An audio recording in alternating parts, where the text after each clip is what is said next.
Hello, and welcome to today's show, Legacy Living, Make Your Life Count. I'm your host, Dr. Gloria Burgess, international leadership expert and trusted advisor. Welcome to Legacy Living, Make Your Life Count. I'm so delighted that you joined me today. I have a very special guest on our show today. His name is Chris Robinson. Chris is Executive Vice President of Maxwell Entrepreneurial Solutions. He's also the founder of R3 Coaching, a company dedicated to helping individuals and businesses achieve their personal and business growth goals through speaking, group training, and one-on-one coaching. Chris is a founding partner of the John Maxwell team, and as the newly appointed Executive Vice President of Maxwell Entrepreneurial Solutions, he is a product of the product. He leads a global team of over 30,000 speakers, coaches, and trainers. Chris has dedicated his life to enhancing others by speaking and teaching on leadership and personal and professional development. More importantly, he is the father of 11-year-old triplets, a 7-year-old, and 4-year-old twin girls. Today's topic is being. A topic that is near and dear to my heart, and I can't think of a better person, a better leader, a better human being to address this topic than Chris Robinson. Now, I met Chris in 2012. We were both attending an international John Maxwell team conference in Florida at a beautiful place in Orlando.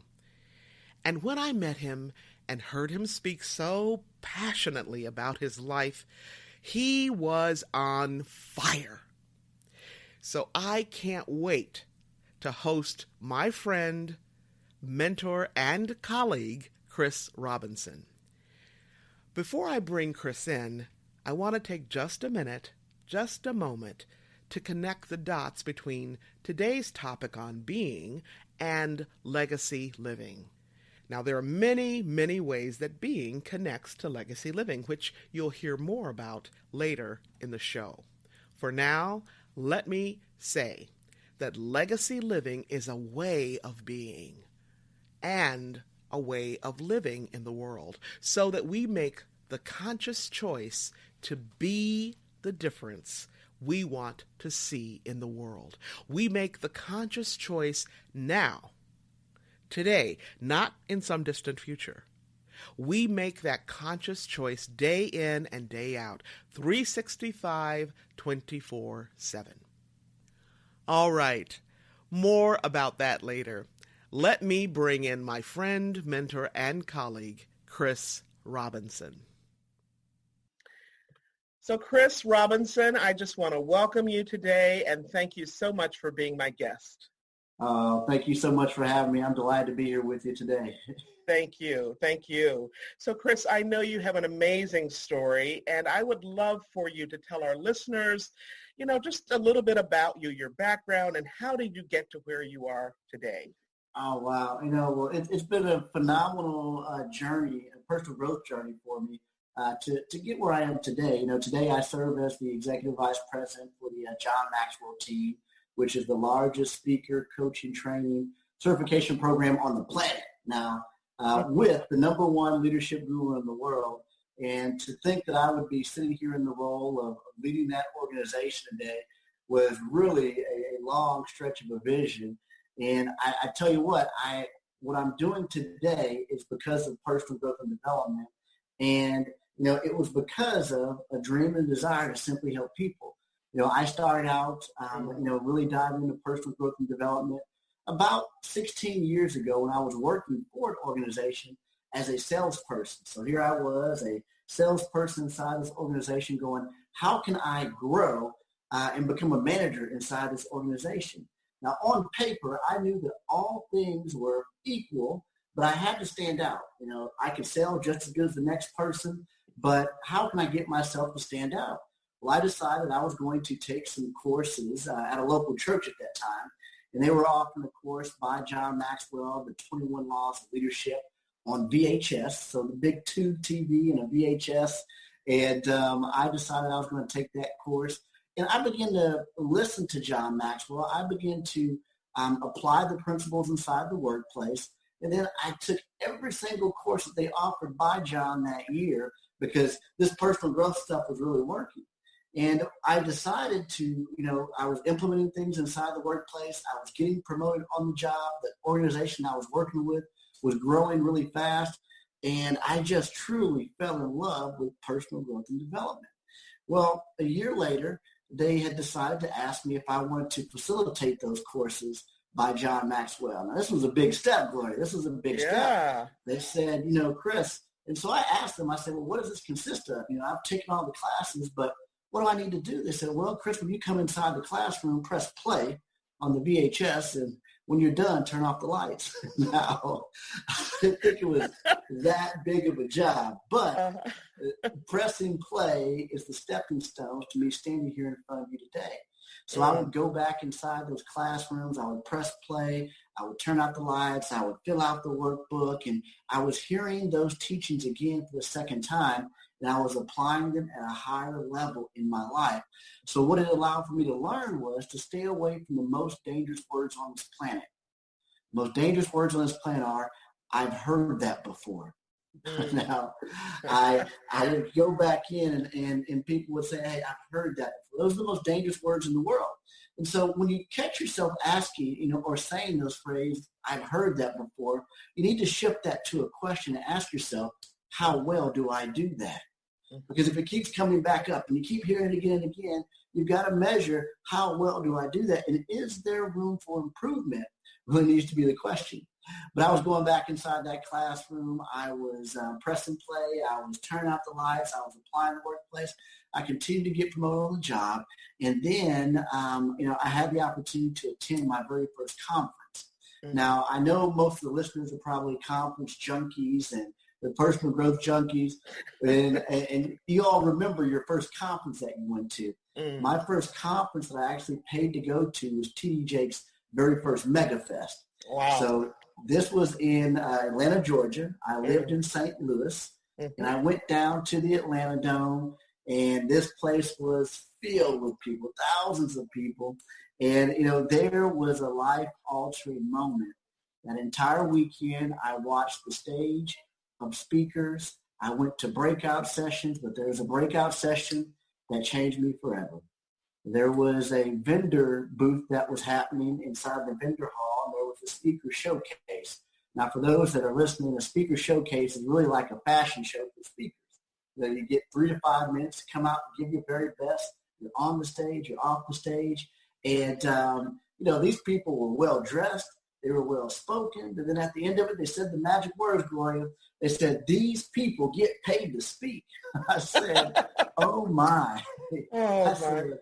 I like the sound of that. They said, if you'd like to find out more about getting paid to speak, come on to the back of the room, and we'd love to tell you all about it. So I ran back there as fast as I could, and I said, I'd like to find out more about getting paid to speak. They said, we'd love to tell you. We got a 3-day boot camp for $997. Now, this was the first time that had ever entered my ears, was to pay for training on something that was outside traditional schooling. So like any person that hears something like that for the first time, I believe, I said, absolutely not. $997 for a 3-day weekend? There's no guarantee. There's no job. What am I didn't get it. Because up until that point, I was okay with spending money on myself, but not investing in myself outside of traditional schooling, which I didn't do very well at. And so, but at least I'd heard it.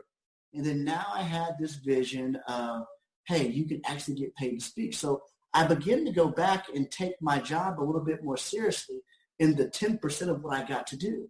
Our friend Sherry Riley says that, hey, what if you could spend 100% of your life doing the 10% of what you love to do? And I did that. I went back to the office, and now I begin to take sales trainings more seriously. I began to participate in Toastmasters. I began to, look for other speakers to get around. And I really began to work on the art and craft of speaking, whereas most people think I get up, I speak from my heart, and I motivate the people. That's not the case. That's not it. But I began to work on the craft, Gloria. I fell in love with the journey of personal growth and development. I fell in love with developing people and becoming the best sales manager in developing people, not being the best sales manager that could put up the most numbers, but my goal became, could I be the manager that produces the most managers? And I fell in love with that. And that served me very well because I was a producer of people, not just a producer of sales. And I came into and I found out about the John Maxwell team in March of 2011. I joined the very first group of people to be certified by John Maxwell. It was one of those circumstances where I was in a bad situation. I was $180,000 in debt. I just came out of a failed business, and I was trying to figure out how to pay for this certification. I knew I needed this particular program, and so I joined the team. I plugged in. I knew that it was the path for me to really grow in personal growth and development, and I haven't looked back since. It's been an incredible ride, but I've come a long way from press and play. Yes, sir. That's an amazing story, an amazing journey, Chris. So can you say again about that 10%, the 100%, 10%, because that's really a nugget right there. So, it's really getting clear on what you want to do and do well. So it's the question that Sherry Riley had posed to me years ago from her book, Exponential Living, is what if you can spend 100% of your time on the 10% that you love to do? Or the 10% best of you, or the 10% of your gift. What if you can spend 100% of the time doing what you are absolutely gifted at? And I didn't realize it at that time, but that was really the shift for me is, what I loved about my job as a sales manager in this growing company was purely people development. All the other stuff I could do without, but what I fell in love with was training and developing people to become better leaders and better individuals. All right. Well, thank you, Chris. So tell us why, finding that 10% was so important for you and the difference, the impact that it made in your life. Yeah, well, I think it's accidental. I think a lot of people would pick their 10%, and I think that you should. But I think the 10% was discovered as a result of how I was impacted. Was I a naturally gifted speaker? Absolutely not. It's funny. I spoke with. That's hard to believe. It's so good. No, it's not natural. In fact, I've got a client now that saw me speak at one of my very first events, and when our very first meeting, several years later, 8 years later, he goes, I have to confess with you, Chris. I saw you speak at one of your very first events, and I said to myself, this guy isn't going to make it. And I said, oh, man, that's the best news that I've heard all week, because when people hear you speak after you've been speaking for a long time, they think that it's this natural skill set, and this has been developed over time. So for me, that 10% was a discovery. It's about discovering it. It's about identifying it. It's about picking that thing that you're going to go after where you actually have some type of gifting towards that. So it's like my true 10% would be, I would love to go play golf, full time for a living, but that's not my gifting. Okay. That's not my gift. And so that gifting, that 10% of what you say that you want to do 100% of the time, that has to come from you discovering what your strengths are and what you're really capable of doing, what that potential is. Yes. Thank you. I know that our mutual mentor, John C. Maxwell, talks about being in your strength zone, being in your gift zone. So that's what it's all about. Yeah. That's right. So Chris, I know that everybody has a story and a journey, and everybody kind of has a backstory as well. So for you, what flipped the switch for you? What flipped the switch for me? Oh my goodness. There was a couple questions. My wife played a critical role in a switch for me. And this goes back beyond before, I got into personal growth and development, and before, things shifted for me. It was twofold because, growing up, I was a pretty wild child, and I was going to be one of two things. I was either going to be dead or in jail. I was either going to be dead or in jail. And that's why I just smile today going, holy smokes, I run this large organization, and like literally I was going to be dead or in jail. By age 21, I had 2 DWIs at that point in time. And at that point in time, I decided to make a single choice. One of the best choices I ever made. I said, hey, I'm not drinking anymore at all. I haven't had a drink since the age of 22. I'm 40 years old now. So it's been 18 plus years since Congratulations. I had a sip of alcohol. So that was one choice. Second choice was that, for me, I'm a person of faith. And so it was, giving my life to Christ, and then, really becoming, a student of faith. And that was two of the biggest changes. But again, that was as a result of my wife and prompting, asking me a question one night in a drunken stupor. She said, Chris, could you imagine what your life could be like without alcohol in it? And in this clear moment, Gloria, I was drunk as I could possibly be. In this clear moment, I saw with clarity from that single question, what could life be like without alcohol? And I saw a vision of it, and there was a peace. There was a peace that came over me in this drunken stupor. And I said, I want that. And, I stopped drinking at that time. And like I said, I haven't had a single drip of alcohol since then. And so that was a great, great turning point for me. So, Chris, that's an amazing story, and what a wonderful, beautiful wife you have. And for her to ask you that question, I'm a person of faith too, and what you saw, that was a prophecy for your life. Yeah. So I've heard you talk about this part of your life before, and I'm wondering if you would be willing to share, you were in court. You were, so tell us about that part if you would.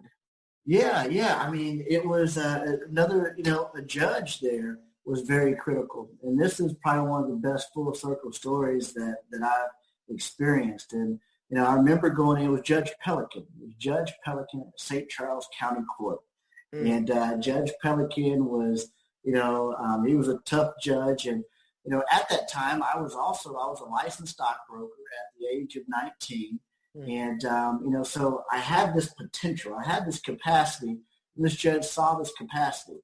He said, Chris, he goes, you're either going to be dead or in jail. And so when I say those words earlier, it's as a result of him saying those words to me, because he had the ability to place me in jail at that time. And he says, Chris, he goes, you got licensed at the age of 19 as a stockbroker. He goes, you got a Series 7, a 63, and a 65. He goes, the average person just doesn't pass a Series 7 license exam. He was like, you have potential. He says, I'm going to give you everything that I can possibly give you without sending you to jail. He goes, but if you don't turn around from here, you're either going to be one of two places, dead or in jail. Mercy. And so he gave me everything. I had probation. I had SATOP. I had to go to AA. I had to have a blow tube in my car before the car would start. And I went through that process of the court system. And, that process helped me. I was rehabilitated through that process, but I think primarily to my faith is how I was redeemed of that. But I'm not going to preach here today.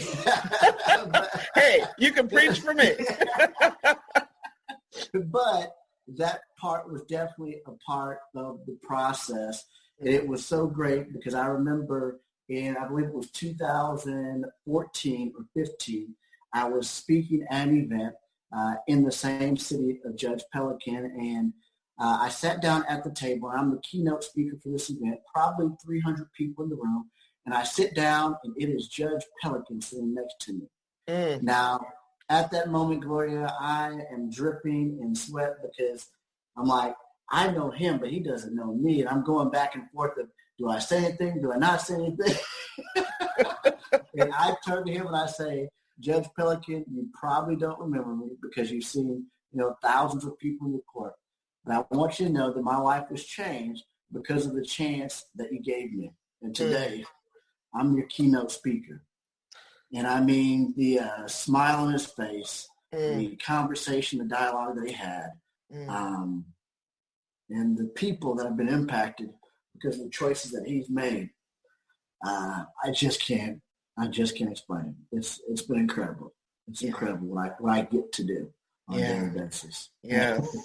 Yes. Well, thank you so much for sharing your heart. And, Chris, I know that you are speaking life into our listeners. And I know that, your story is a mirror for somebody else. So thank you again for sharing it, being open and vulnerable and real.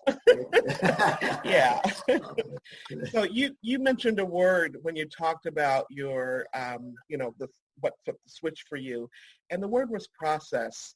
And so I want to just kind of pivot a little bit and ask you about the John Maxwell team. And what does it mean? I mean, we use this term there, being a product of the product, right? So can you give us a little context and then talk about, that? Yeah.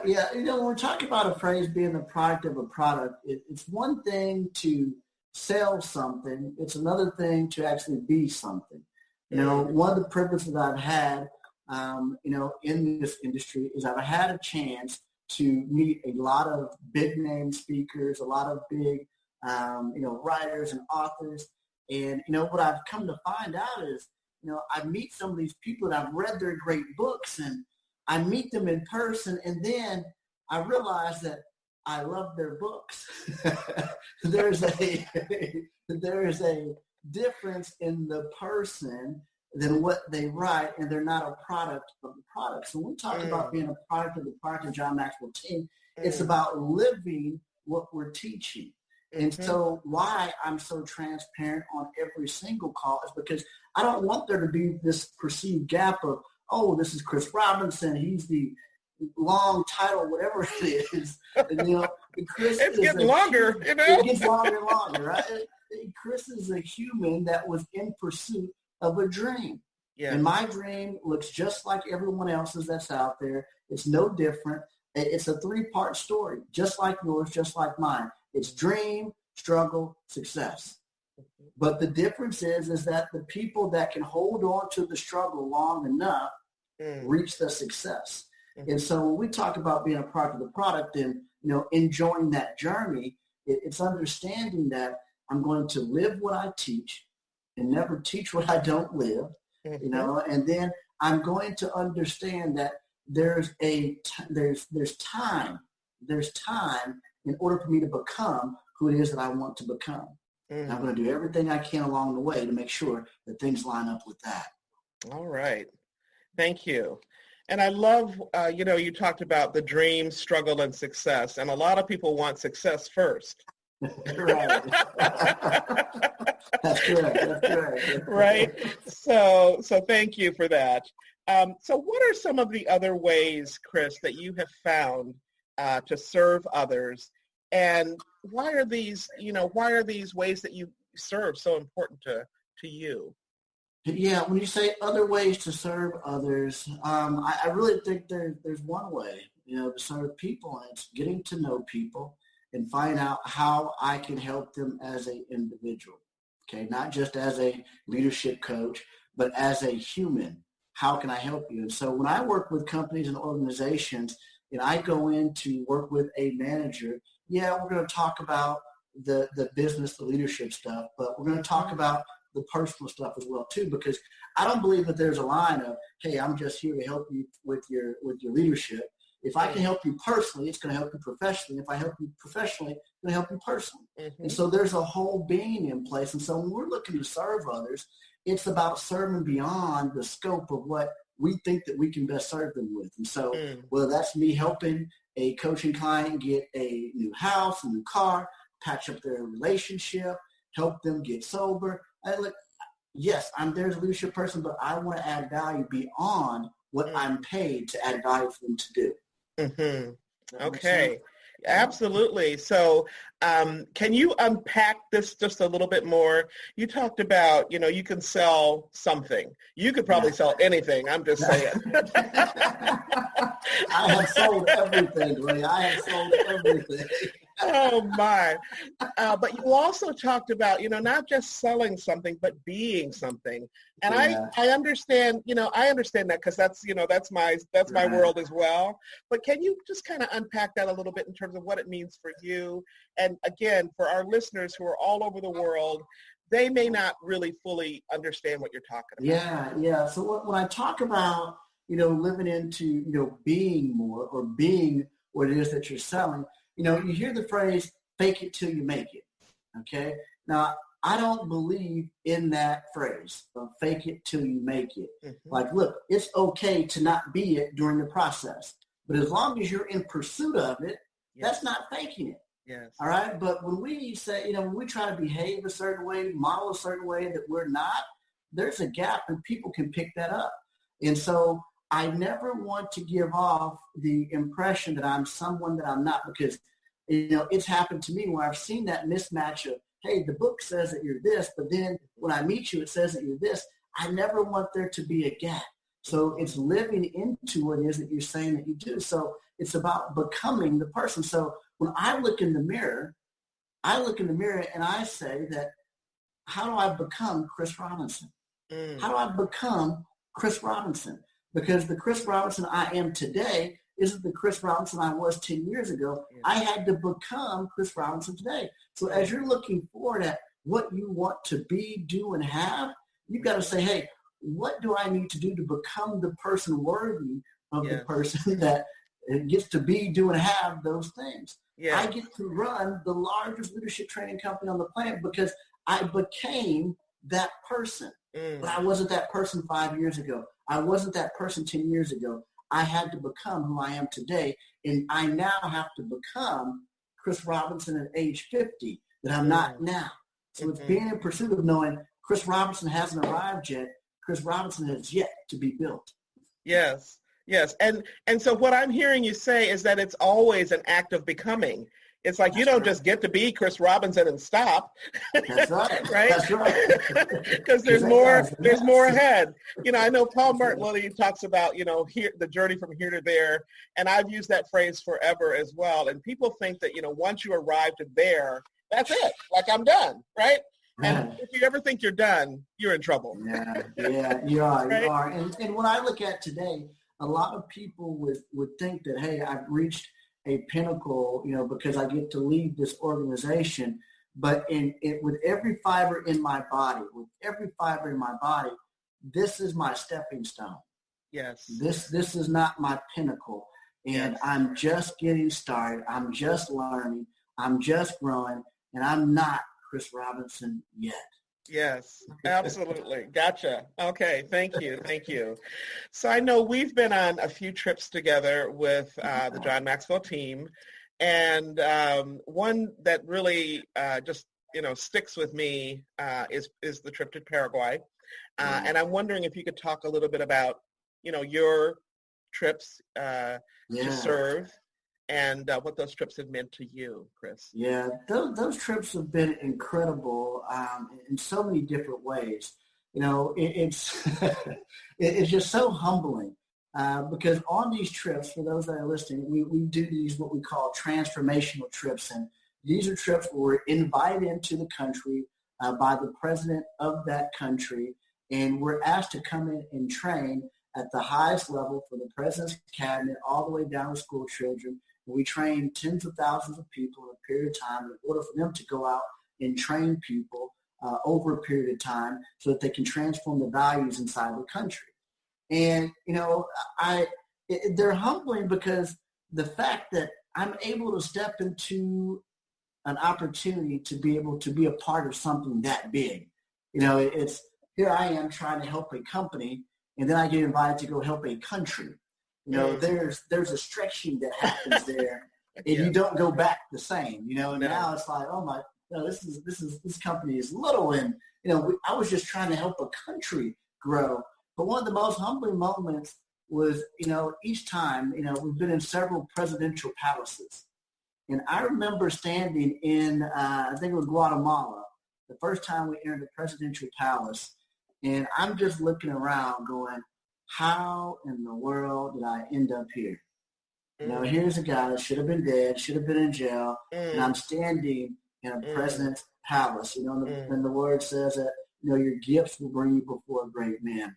Yeah. And it was because of a pursuit of my gifting that's opened up doors that I simply cannot open on my own. And I know that I'm, there by appointment. And so for me, those trips are amazing and humbling. I was in the room when John signed into a bill in Paraguay that his curriculum would go into, all the school system. And again, there's a very small group of people in this room, 18 people with some of the president's cabinet, and I'm in the room. It just doesn't make sense. And just truly, truly humbling to be a part of those experiences.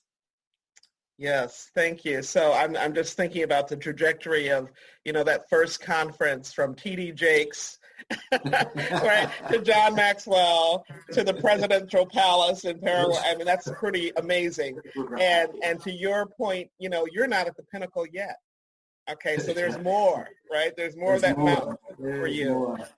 All right. So, Chris, can I ask you a little bit about your family? I know that, all of the things that we've been talking about in terms of your work and, being at the helm of this incredible organization are hugely important to you. And I just wonder about, your family and how you find time for them and, what your family means to you as well. Right. Yeah. Well, it's not finding time for the family. There's too many of them for me to have to find time. I've got 6 kids. Yeah. I've got 11-year-old triplets, a 7-year-old, and 4-year-old twin girls. And so there's no finding time. It starts with them, as the foundation. And I think that's another big misconception that people have, is that you have to forsake your family, in order to be in pursuit of business. And I can say that my experience has been quite contrary to that. Everything that I've done with my business, I've built my business around my lifestyle and my family versus being opposite. And then now everything's focused around the business, and then it's my family. And so I think putting them first has really been critical. Like I said, I don't really feel like I had a choice to not put them first just because of the sheer size of our family. But I've always built the business around my lifestyle, not my lifestyle around the business. Good advice. Good advice. Love it. Thank you. Thank you. Yeah. So I know that there's so many, things that you could devote your life force energy to, that you could give your gifting to, lots of things to choose from. And, there are a lot of good causes out there as well, Chris. So how do you find the right one? And how do you know, where to start to make a difference? Right. Yeah. Well, I mean, there's a lot of great causes, but I think part of it is feeling that calling towards that. For me personally, I don't feel like I'm fully committed to a cause right now. It's exploratory. There's a lot of things that I support and I get behind. But I think when we talk about getting behind causes, it's typically, something personal that has impacted us, that really triggered us to go all out for some particular type of cause, is because of our experience. And I can't say that I've had some significant experiences in life that gets me behind things, but I still have not yet experienced that thing that just goes, this is my cause. As I know right now, my calling, not my cause. I know my calling is to impact and developing people. But to say that, hey, I'm 100% behind a cause and I'm dedicating my life to that, I'm still in search for that. I can talk about a recent, if we want to go a little bit non-evergreen incident that occurred with a recent incident that's in the news with the young gentleman that was killed in the Georgia area, Ahmaud Arbery. And, that one, I stay away from, political and racial things, but watching that and seeing the video live, social media and that happening, that's something that triggered something for me going, man, that could be me just jogging through a neighborhood and being misidentified. And so that has a little bit of tugging on me. I don't use social media a lot. I changed my profile pic to his during that time. And I don't change my profile for anything. I post, maybe 4 or 5 times a year. But that triggered something inside that truly did have an impact on me in our justice system. Mm-hmm. Well, thank you for sharing that. And, that takes me back to Judge Pelican. Yeah. You could be dead or you could be in jail. And the truth is, unfortunately, at this time in our history, that is so true for a lot of, people of color, especially men of color. So thank you for bringing that into the conversation, Chris. Yeah, that's keeping it real. Keeping it real. That's right. So I am, that, my focus is making a difference, being the difference. And it doesn't matter if it's written across the sky. It can be something that just makes a difference in one person's life. And that person could be you, right? And so my own belief is that we create our footprint. We leave a trace of ourselves wherever we go. I call that legacy. And so I know that this is a huge question, but I'm just wondering for you, what trace do you try to leave with people when you are with them? What's the fragrance you want to leave behind? Well, if you had to say a sentence at my funeral, it would be this: Chris impacted my life by the lessons that he taught and the life that he lived.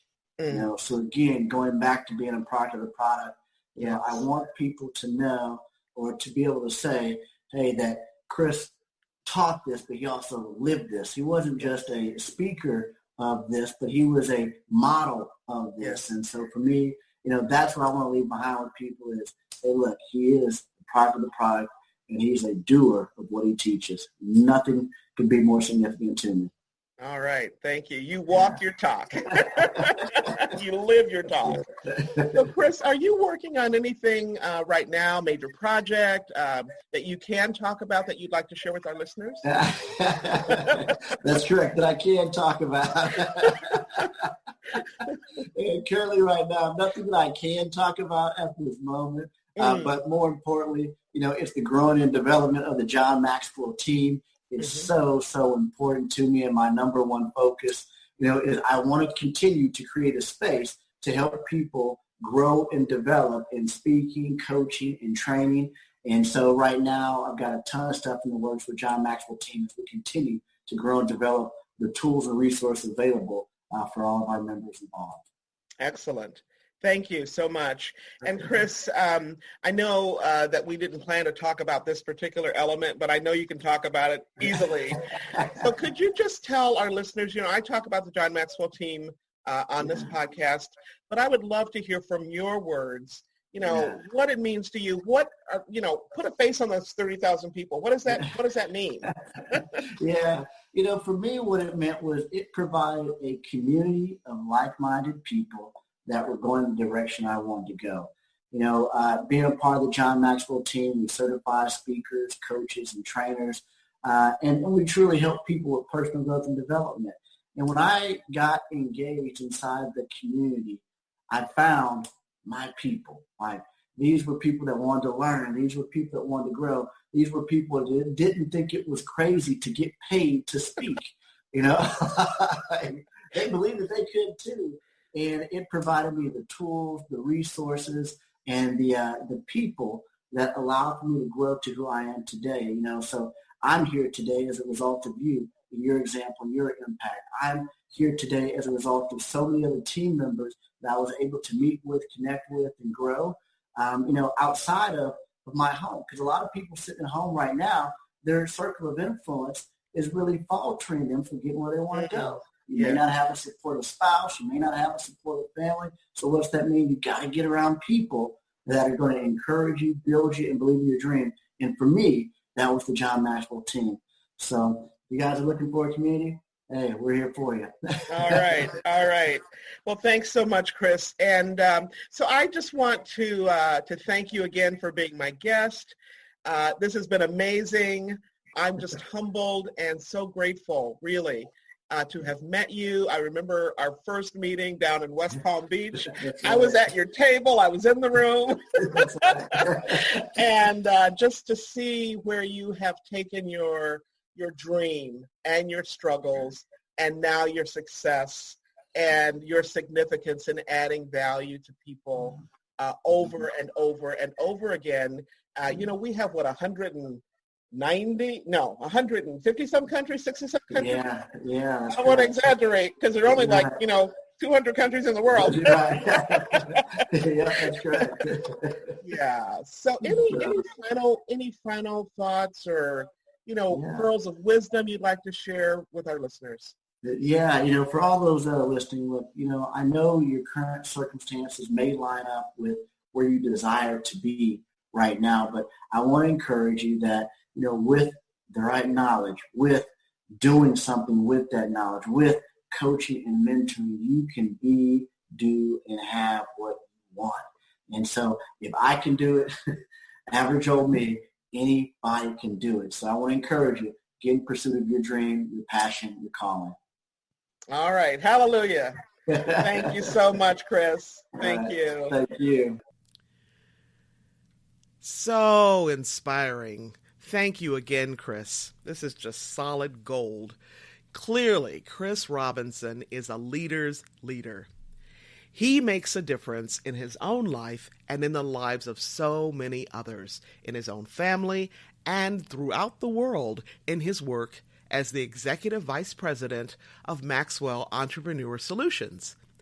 As I mentioned earlier, Chris leads a worldwide team of over 30,000 speakers, coaches, and trainers from over 150 countries.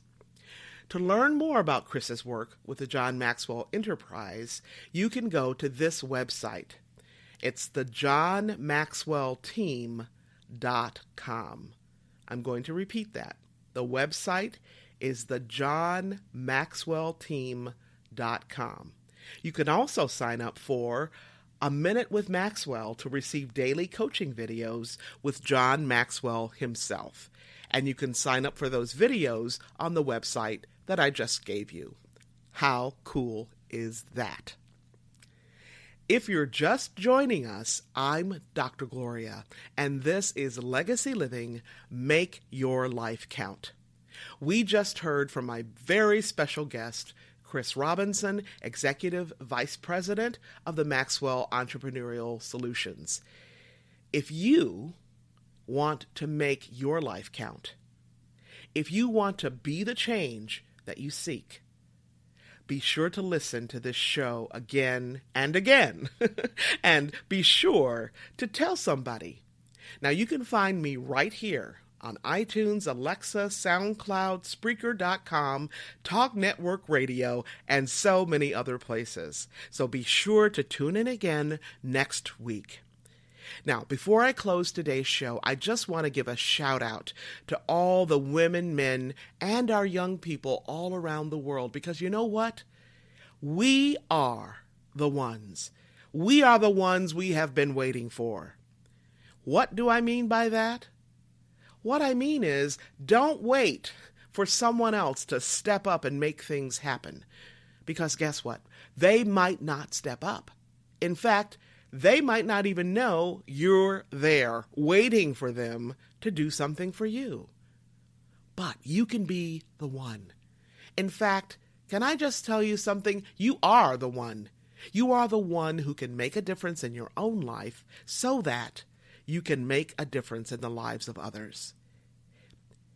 It is truly amazing how much impact we have as leaders in the workplace and even in our own homes, especially in our own homes.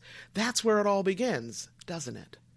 Leading begins right where you are, with you, with your spouse, with your children, your grandchildren, right in your own homes. So moms and dads out there, even when it seems like your daughter or son isn't paying any attention at all, let me tell you something, they are. They're listening. They're soaking it in. And more than anything else, they are watching you. Because you know what? More than anything else, leadership is caught, not taught. That's right. Leadership is caught, not taught. The same way that our values are caught, not taught. Right? Let me be really clear. Your kids are scoping you out. They're observing everything you are, everything you say, and everything you do. Most importantly, they are watching you to see if what you say and what you do line up. Our actions, our choices, really do speak much louder than our words.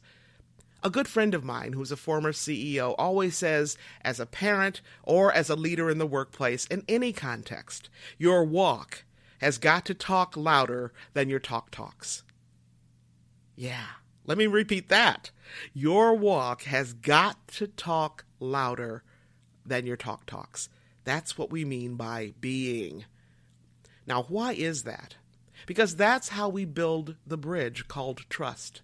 That's how we strengthen our bonds with those we love. That's how we deepen our relationships one step at a time, inch by inch, mile by mile, and smile by smile, at home, at work, and in every area of our lives, every single day, 365, 24/7.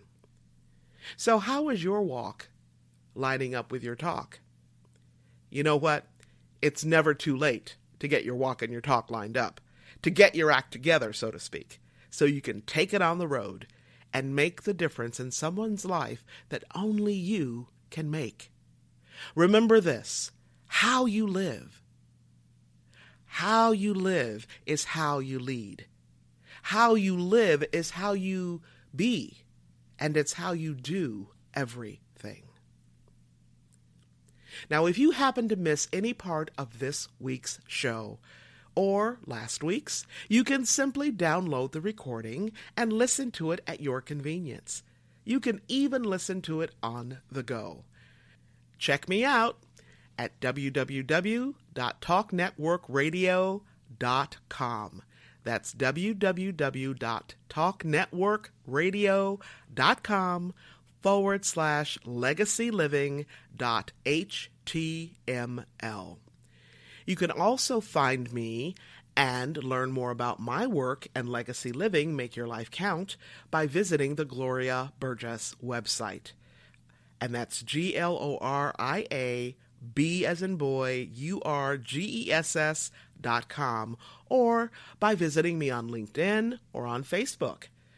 At Facebook, you can find me this way, and that's facebook.com/DR for Doctor, GLORIA BURGESS PhD.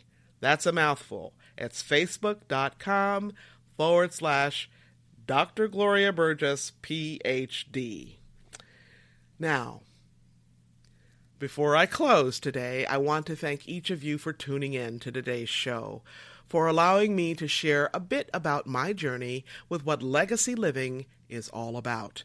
Not just living and learning, but living and learning and serving, so that you make a difference in your own life and in the lives of others. It's about being on purpose every single day, 365, 24/7. Legacy living is a powerful way to make your life count. Once again, I want to thank you for joining me for today's show.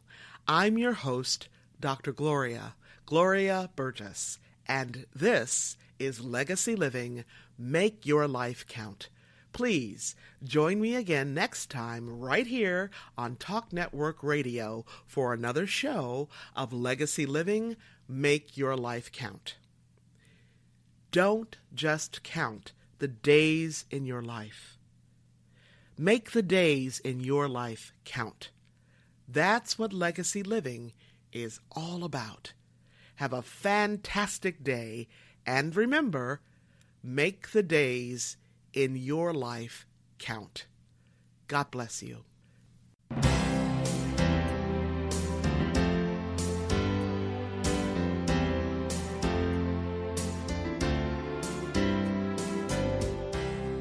That's our show today. I'm your host, Dr. Gloria Burgess. I hope you'll join me again next time. Until then, don't just count the days in your life. Make the days in your life count. That's what legacy living is all about. Here's to you. Have a fantastic day, and be sure to make it a yes kind of day. Remember to celebrate the music of your life. Make the days in your life count.